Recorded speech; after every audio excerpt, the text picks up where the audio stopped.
La Camera del Lavoro ad Aragona oggi viene inaugurata e dedicata a uno storico della CGIL, Franco Marotta. Un tributo alla categoria dei lavoratori che ha retto le sorti di questo paese per tanti decenni. L'economia di questo paese si contava sostanzialmente sulla categoria dei minatori.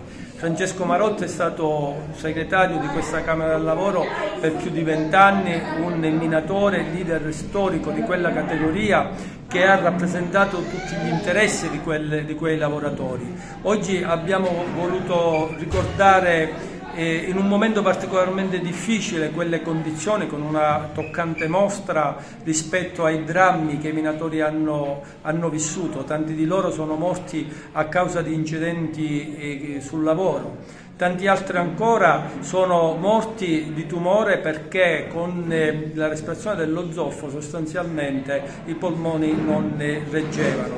Oggi siamo ripartiti da lì, perché in un contesto così difficile nel nostro paese, dove si lavora senza uno stipendio adeguato per una vita dignitosa decente, i dati Istat ci dicono che pur lavorando si è poveri. Allora vogliamo ripartire da qui a difesa dei diritti dei lavoratori, affinché essi possano avere tutti quei diritti che uno Stato civile deve garantire. Avete dato anche dei riconoscimenti a persone meritevoli. Sì, diciamo che abbiamo voluto ricordare il sacrificio degli ultimi due caduti in miniera. Avevamo qui presenti i figli e quindi abbiamo dato un ricordo agli ultimi due minatori morti dentro la miniera ad Aragona. Abbiamo anche un artista, abbiamo premiato Enzo Arnone, figlio di un minatore che ha scritto e disegnato tanto su quelle triste vicende dei minatori, ci ha dato un bellissimo contributo con due delle loro poesie. E poi ancora abbiamo avuto il privilegio di avere ancora un minatore in vita, un compagno anziano che è con noi e quindi l'abbiamo voluto ricordare. E naturalmente abbiamo anche ricordato con una medaglia Francesco Marotta, consegnandolo ai loro figli. Alfio Mannino, segretario regionale della CGIL, ha voluto essere presente qui ad Aragona in questo momento importante, un paese dove si è vissuto di miniera e purtroppo ci sono stati anche dei morti. Oggi questa Camera del Lavoro viene intitolata proprio a uno di questi.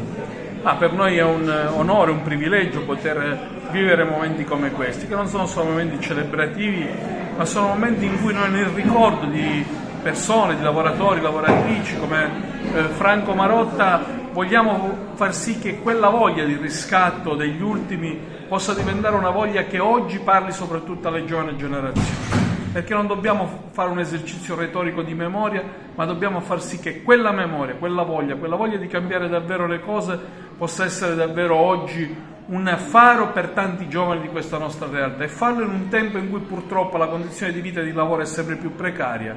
Io credo che noi abbiamo il dovere non soltanto di farlo, ma di indicare la giusta direzione con questi ricordi, soprattutto alle giovani generazioni. Tuttora esiste la precarietà purtroppo in Sicilia, come esiste l'emigrazione giovanile? Sì, assolutamente. Siamo una regione in cui ogni anno 20.000 ragazzi e ragazze vanno via da questa terra, e coloro i quali non accettano di andare via da questa terra sono costretti a vivere una condizione di sfruttamento, di sottosalario, di condizione di grande precarietà. E proprio per questo che la voglia di riscatto deve essere un patrimonio soprattutto delle giovani generazioni. La CGIL deve essere accanto alle giovani generazioni per poter davvero costruire una Sicilia e un paese più giusto.